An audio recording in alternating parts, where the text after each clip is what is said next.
I'm Chip Townsend, and this is the Team Chip Podcast. All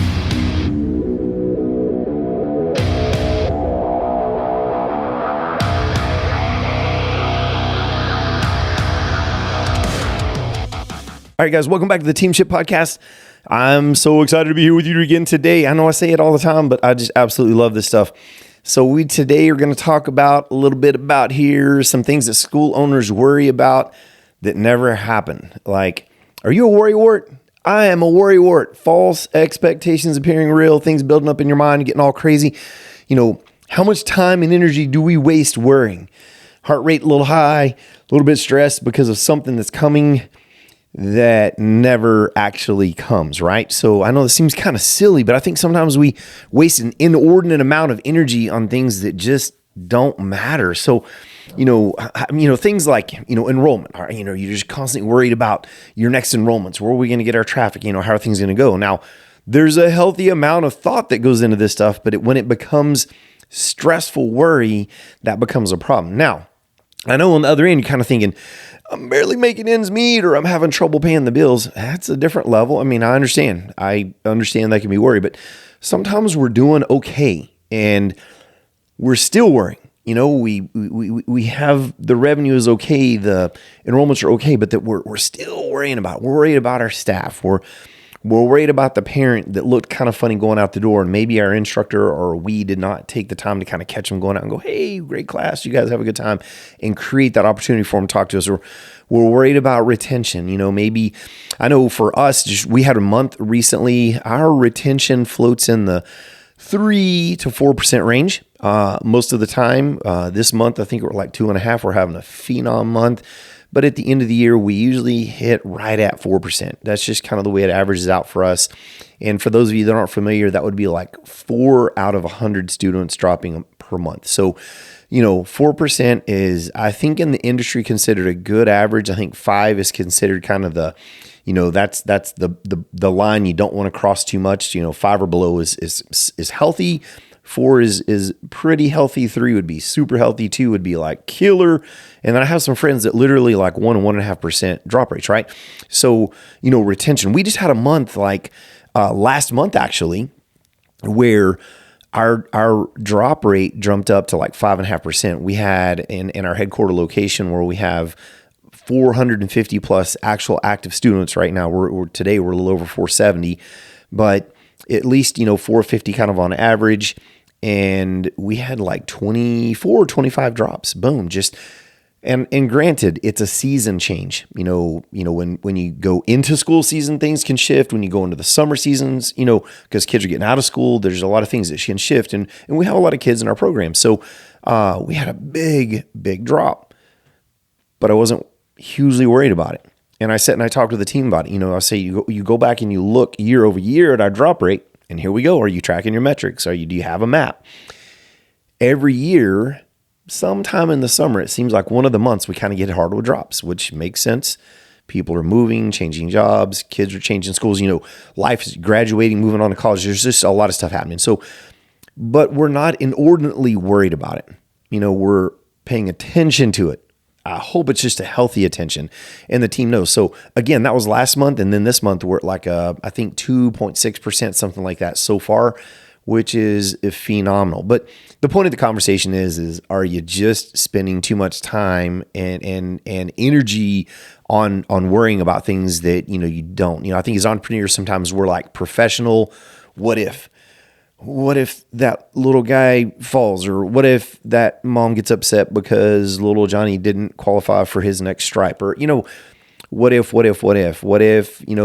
the economy, crashes on us? And there's just all of these things. I remember back in COVID, 2020, I remember right where I was at whenever someone said, there's this pandemic thing happening. I'm like, somebody tell me what a pandemic is, right? I'm a redneck. I don't get it.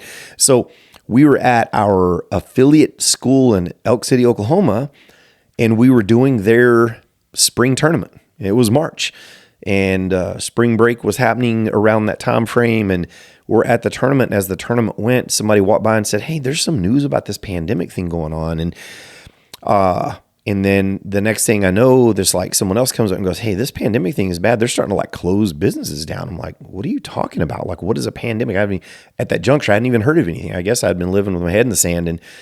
And by the time we finished the tournament, they were saying, yeah, they're basically forcing businesses to close down because this pandemic is going on. There's some sort of virus going around. And we're like, holy cow.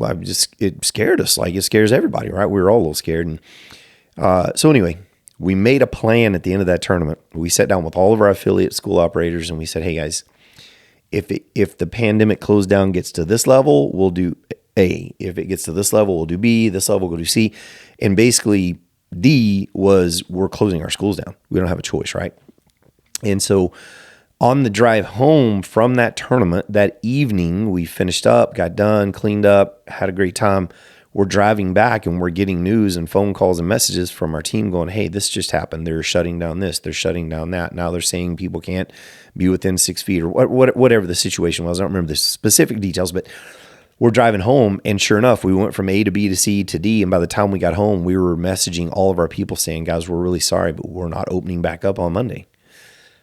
I'm not sure what's going to happen next, right? But anyway, the point of that is during that time, I don't want it to sound arrogant because I don't mean for it to, but we never got super panicked. Were we a little scared? Yeah. And I think we had some healthy fear. If you ever read the book, The Gift of Fear by Gavin DeBecker, he talks about unhealthy fear where you're just constantly stressed and panicked and worried about everything is unhealthy, but a little bit of discomfort and a little bit of fear is healthy. It's a gift, right?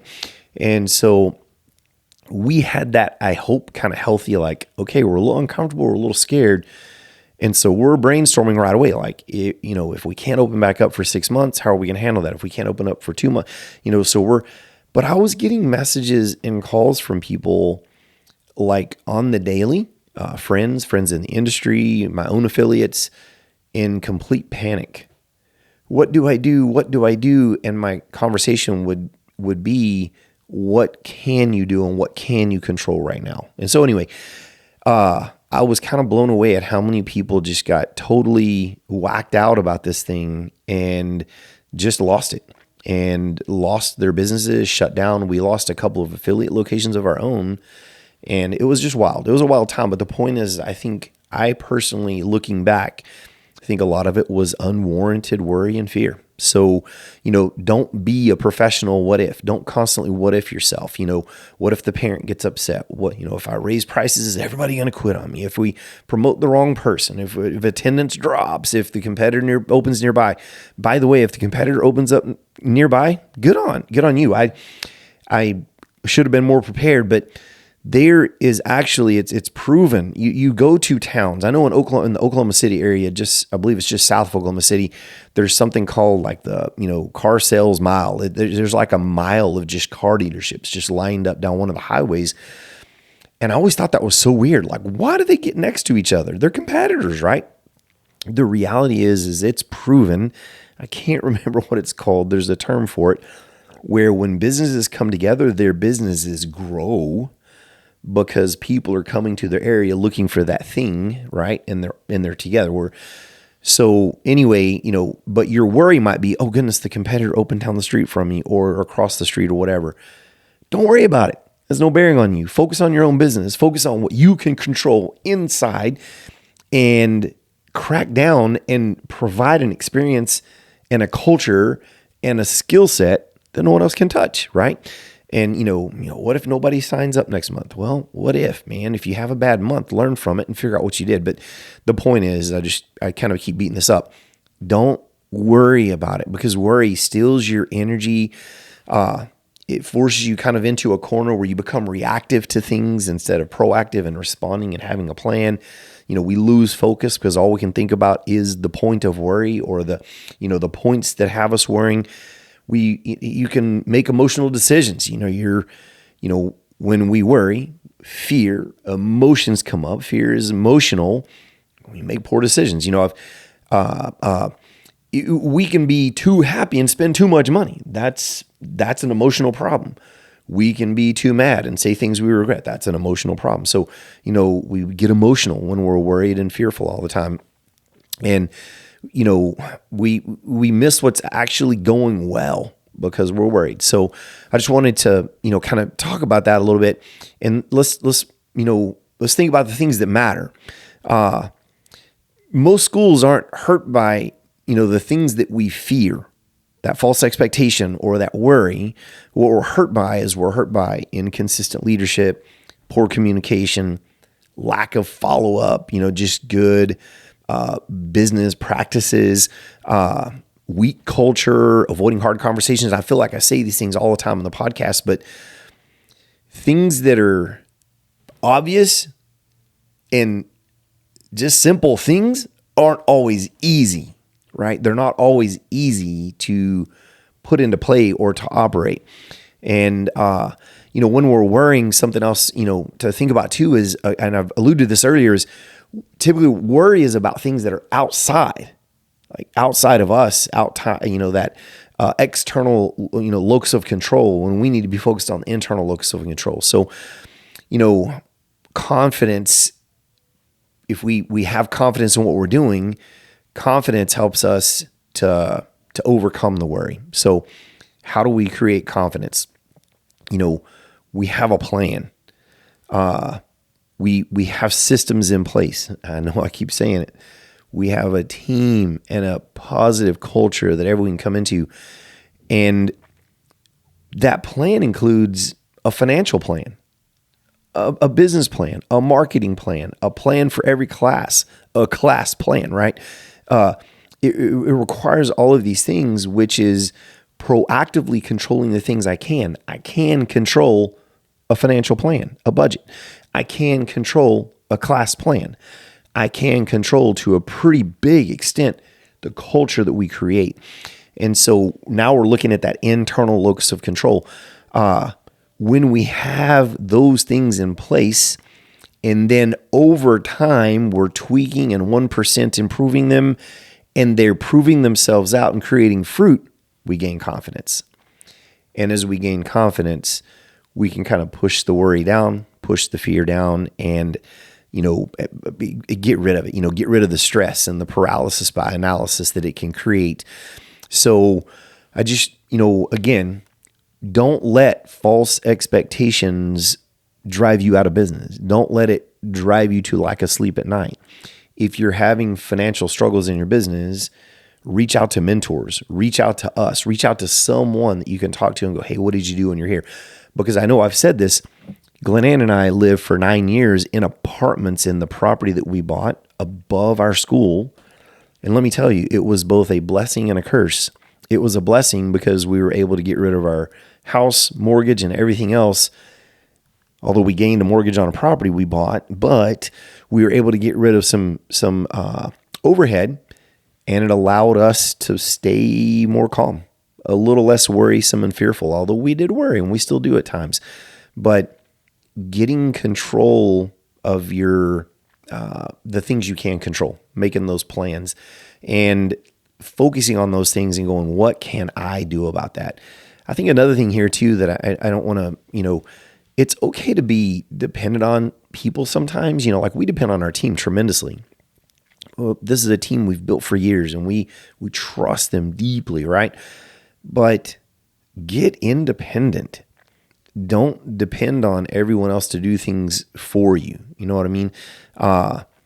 But at the same time, have a healthy level of, okay, I see it where we're struggling here. I'm not going to panic about it, but I am going to reach out to mentors. I'm going to reach out to someone that maybe has been through that before and ask them, hey, what did you do here? What direction did you go? Right? And take that advice and work on what you can control. Adjust your plan. Adjust your expense. Understand the difference in I need that or I want that, right? Sometimes our wants and our mind becomes a need. I need one of those. And we even use that language. You see a Ferrari go by. I don't need one of those. You don't need it. You need a, you need a Prius to just get you back and forth to work, right? Or a 1978 Chevy truck, whatever that is. You just need something to dependably get you there. We think in our head. So making sure that we're understanding the difference in needs and wants, because sometimes we'll talk ourselves into needing that next nicer whatever when really it's just a want. And then we're worrying about, I need to get that. It's wasted worry. It's wasted time, right? So just bring yourself down, ground yourself, reach out to mentors, control the things that you can, build confidence through building little bites and steps of success. I've talked about this. Is what popped in my head is, make your bed first thing in the morning. It's your first success of the day. You started the day with some success, just one little piece of traction that you can use to move forward to the next thing. So anyway, just be calm. Don't worry about it too much. And again, remember, yes, there is a healthy level of worry, a healthy level of fear. But if I'm so worried all the time that when a true worry comes and I can't tell the difference in what's real and not, it's unhealthy. That's a bad place to be. Don't get yourself into that position. That is when you reach out to mentors. You reach out to somebody and go, hey, when you were here, what did you do and how did you handle that? So control what you can, make a plan, make a system, create a culture, be willing to receive feedback on it, be willing to accept the negative and the positive as it comes in, and make adjustments. And know that if, sometimes you have people that just complain for the sake of complaining, we all have them. Just know that even in their complaint, there may be a nugget of truth there. Don't just blow it off. Pay attention to it, right? But don't worry yourself out of your business. Okay, guys, hopefully that was helpful. Control the things you can and get busy. And remember, consistency is key. And never be outworked. I know I say those things all the time, but they're just so true. The tortoise beat the hare out of sheer consistency. He just consistently kept taking steps while the hare said, I'm cocky. I've got an ego. I'm fast. I'm going to take a nap. And he got beat, right? So stick with it, guys. Hang in there. Hope that helps. Hope you guys enjoy the podcast. Let us know what you want to hear about. And we are thankful for you. Shoot us a like, give us a review, and subscribe. Check you next time. Thank you for tuning into the Team Chip Podcast. If you enjoyed today's episode, don't forget, subscribe, share, and or leave a review because we need you. We appreciate you so much. And without you, we can't make this happen. Remember, consistency is the key to success. So go out there and never be outworked.